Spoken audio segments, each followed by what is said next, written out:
My name is Annalise Allen, and this is my series analysis for The Mandalorian Season 1. The Mandalorian is a show based in the Star Wars universe that originally aired on November 12, 2019, with the release of the streaming platform Disney+. The first season consists of 8 episodes that were released weekly. Key showrunners Dave Filoni and Jon Favreau each have had their hands in other Star Wars shows like Star Wars Rebels, Ahsoka, Star Wars The Clone Wars, Star Wars The Book of Boba Fett, and Star Wars The Bad Batch, all of which have shared themes with The Mandalorian, such as found family, survival, sense of identity, war, politics, and parenting. The series follows our protagonist, a cold and strictly business bounty hunter known as the Mandalorian, who takes on a job from a mysterious client where he must retrieve a 50-year-old target and bring it back, no questions asked. Upon doing this, he discovers that it is in fact a seemingly helpless child of an unknown species with strange force-wielding powers. After delivering the child to the client, the Mandalorian regrets doing so, recaptures it, and escapes on the run with more bounty hunters hired by ex-Imperials hunting him. He travels the galaxy with this new responsibility, picking up jobs and allies along the way, eventually coming face-to-face with the main antagonist, Moff Gideon, who wants a child for nefarious reasons to do with its force-wielding abilities. Throughout Season 1, the ongoing obstacles that the Mandalorian must face is the responsibility of protecting the child from the harm that Moff Gideon and other threats, like the client and bounty hunters, want to impose upon it. The overarching dramatic question of the series is, what is identity and can it change? Each season so far has explored this. Season 1 explores Mando's identity as he transitions from a cold stone mercenary to a slightly more empathetic father figure. Season 2's exploration focuses on the child and its identity, asking the question, is it a Jedi or a Mandalorian, or both or neither? Season 3 asks what makes a Mandalorian. Is it the helmet or is it more than that? In the third season, Mando must prove his identity since he removed it willingly in the previous season. A more specific question in Season 1 asks, what type of person is the Mandalorian and can he change? And the answer is yes. We see this change happen in multiple instances throughout the season, mainly with how he interacts with other characters and the contrast between these separate interactions. For example, in Episode 6, The Prisoner, his previous associations with the other bounty hunters reveals that he was cold and unforgiving, leaving behind a member from this team years ago without any remorse and calling those jobs target practice. Another example of his all-business personality is in the cold open of Episode 1, where he carbon freezes the Mythrol after capturing him. Mando's catchphrase also reflects this when he says, I can bring you in warm,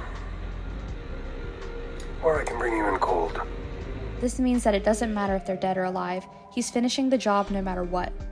However, in the way he interacts with other characters throughout the season, we begin to see him change and become more empathetic.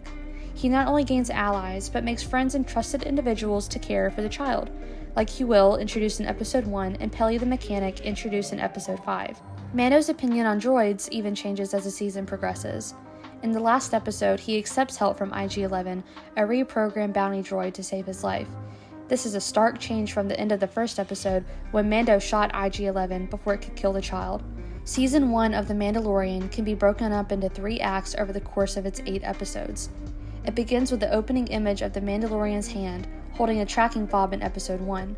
This shows who he is at the beginning, a bounty hunter with no remorse. It's just a job to him. The people he hunts do not matter. He is stone cold and alone. I can bring you in warm, or I can bring you in cold. However, our catalyst is when he decides to go back and save the child after turning it in, something that he has never done before. Act 2 begins at the end of Episode 3 when Mando escapes off-world with the help of other Mandalorians at the expense of revealing their secret underground base on Navarro.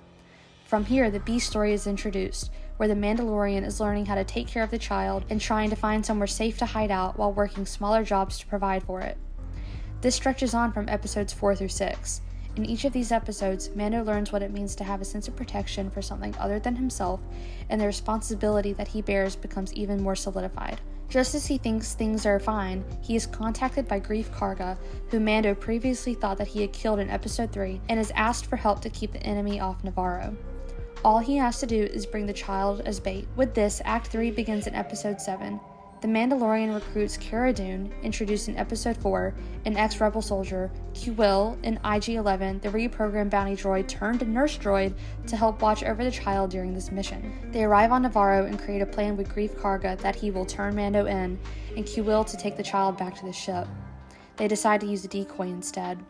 Just when they think they've tricked the client, Moff Gideon arrives with a small army of stormtroopers, trapping them inside the cantina, attacking them.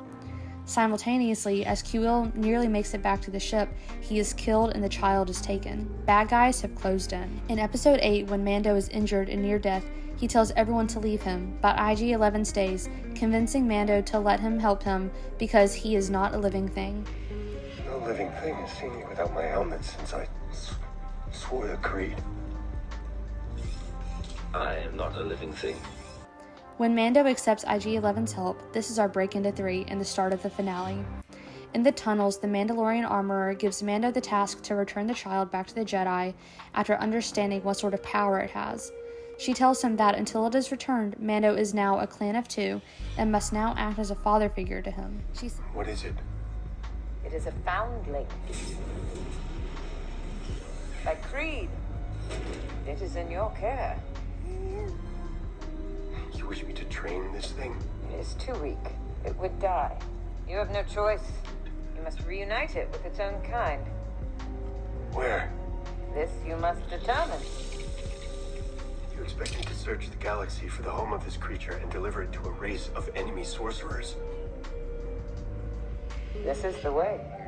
She sends the group to the way out. Near escape, stormtroopers are blocking the exit, so IG-11 sacrifices himself to save the group and kills the stormtroopers. Moff Gideon flies in, attacking them, but Mando fights back, attaching a bomb to the wing of his ship, which crashes and assumingly kills the antagonist. With this victory, Cara Dune and Grief Karga stay on the planet to clean it up, and Mando sets off on his journey to return the child to the Jedi. We see them together on the ship, the Mandalorian a father, and the child with a home. However, the story isn't over. The closing image shows Moff Gideon surviving the crash. He stands on top of his ship, holding a dark saber. This suggests what Season 2's conflict will be about. So what is the unanswered question at the end of Season 1? How will the Mandalorian get the child back to the Jedi? Thank you for watching.